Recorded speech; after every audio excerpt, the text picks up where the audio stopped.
হরে কৃষ্ণ কৃষ্ণ কৃষ্ণ হরে হরে, হরে রাম রাম রাম হরে হরে।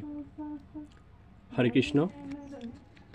আশা করি সকলে কৃষ্ণের অশেষ কৃপায় খুব ভালোই আছেন, আমিও খুব ভালোই আছি। তো বর্তমানে সনাতন ধর্মাবলম্বী তথা বাংলাদেশি সনাতন ধর্মাবলম্বীদের একটি দুঃসময় বা ক্রান্তির লগ্ন চলছে। হামলা, মামলা, ষড়যন্ত্র ইত্যাদি বহুভাবে হেনস্থা করা হচ্ছে সনাতন ধর্মাবলম্বী তথা সংখ্যালঘুদের। কারা করছে? এগুলো করছে দুষ্কৃতিকারীরা। কোনো নির্দিষ্ট ধর্মের, কোনো নির্দিষ্ট রাজনৈতিক দলের বা নির্দিষ্ট কারো বিরুদ্ধেই আমরা আমাদের প্রতিবাদ, সেটা অনলাইনে হোক কিংবা অফলাইনে হোক, আমরা সেটা চালাচ্ছি না।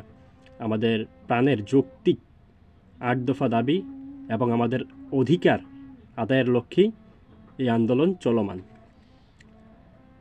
তো আজকে মূলত যে বিষয়টা নিয়ে আলোচনা করবার জন্য আপনাদের সম্মুখে উপস্থিত হয়েছি, সেটা হচ্ছে কিছু ব্যক্তি, কিছু মিডিয়া, কিছু ফেসবুক পেজ এবং কিছু সংগঠনকে আমাদের এক্ষুনি উচিত বয়কট করা, পদত্যাগ করা বা এদেরকে সনাতন ধর্ম তথা সনাতন সমাজ থেকে দূরে সরিয়ে রাখা।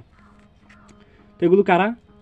প্রথমত যারা দালালি করে, যারা ভিন্ন ধর্ম বা কোনো নির্দিষ্ট সংস্থার দালালি করছে, দালালি করে সনাতন ধর্মের তথা স্বজাতির সাথে বেইমানি করছে বা তাদের বিরোধিতা করছে, তাদেরকে আমাদের বয়কট করা উচিত। দ্বিতীয়ত হচ্ছে যে সকল সংগঠনগুলো নিজেদেরকে মানবাধিকার রক্ষার সংগঠন বলে বা হিন্দুত্ববাদের বা বাংলাদেশের সংখ্যালঘুদের অধিকার আদায়ের সংগঠন হিসেবে নিজেদেরকে পরিচিত করতে চায় এবং সনাতন ধর্মাবলম্বীদেরকে ব্যবহার করে তাদের সংগঠনকে বড় করছে বা অর্থ লুটপাট করছে বা নিজেরা সুবিধা ভোগ করছে, ওই সমস্ত সংগঠন যদি এই ক্রান্তি লগ্নে মৌনতা প্রদর্শন করে, কাপুরুষতা প্রদর্শন করে বা ওই সংগঠনগুলোর পক্ষ থেকে কোনো রকম পদক্ষেপ অনলাইন ভিত্তিক বা অফলাইন ভিত্তিক কোনো রকম পদক্ষেপ গ্রহণ করছে না। বর্তমানে কিন্তু অনলাইনের আন্দোলনটাও খুব গুরুত্বপূর্ণ। অনলাইনের আন্দোলনই কেবলমাত্র আন্তর্জাতিক মিডিয়াতে দেখা যায়। তো বা ওই সমস্ত সংগঠনের যারা প্রভাবশালী নেতা বা শীর্ষস্থানীয় নেতৃবৃন্দ আছে, তারা যদি নীরব ভূমিকা পালন করে, তাহলে ওই সংগঠন থেকে দ্রুত পদত্যাগ করুন, দ্রুত অব্যাহতি নিন। আমি ইতিমধ্যে একটি সংগঠন থেকে অব্যাহতি নিয়েছি, আপনারাও সেটা করুন। তৃতীয়ত যে সমস্ত মিডিয়া বলতে সংবাদ মাধ্যম, সংবাদ চ্যানেল বা সংবাদ মাধ্যমের ফেসবুক পেজ বা যে কোনো ফেসবুক পেজ যারা সনাতন ধর্মাবলম্বীদেরকে ব্যবহার করে, হিন্দু ধর্মীয় অনেক পেজ আছে যারা সনাতন ধর্মাবলম্বীদের ভিউ দ্বারা এখন পেজ বড় হয়েছে, টাকা রোজগার করছে বা কেউ সেলিব্রিটি হয়ে গেছে, কিন্তু বর্তমানে সনাতন ধর্মাবলম্বীদের এই ক্রান্তি লগ্নে তারাও নিশ্চুপ রয়েছে। তাদেরকেও আমি মনে করি আনফলো করে দেওয়া উচিত, বয়কট করা উচিত।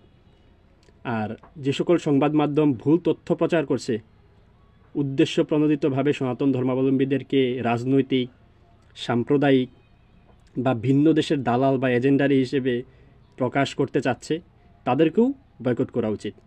এবং বর্তমানে যারাই সনাতন ধর্মাবলম্বী হয়েও কিংবা সংখ্যালঘু হয়েও সংখ্যালঘুদের, সনাতন ধর্মাবলম্বীদের এই ক্রান্তি লগ্নে চুপ থাকবে, তাদেরকে আমি মনে করি বয়কট করা উচিত। কারণ অধিকার কেউ কাউকে স্বেচ্ছায় প্রদান করে না, অধিকার আদায় করে নিতে হয়। আর স্বজাতির বিপদে যারা চুপ থাকবে, তাদের উদ্দেশ্যে এতটুকুই বলবো, একই নৌকায় থাকলে যদি নৌকোর একদিকে ফুটো হয়, সম্পূর্ণ নৌকাতে জল উঠবে এবং সম্পূর্ণ নৌকা জলে ডুববে। যেদিকে ফুটো কেবল সেদিকে জল উঠবে না, কেবল সেই দিকটাই জলে ডুববে না। শুধু অপেক্ষায় থাকুন, আপনার এদিকেও জল আসবে, আপনিও জলে ডুববেন।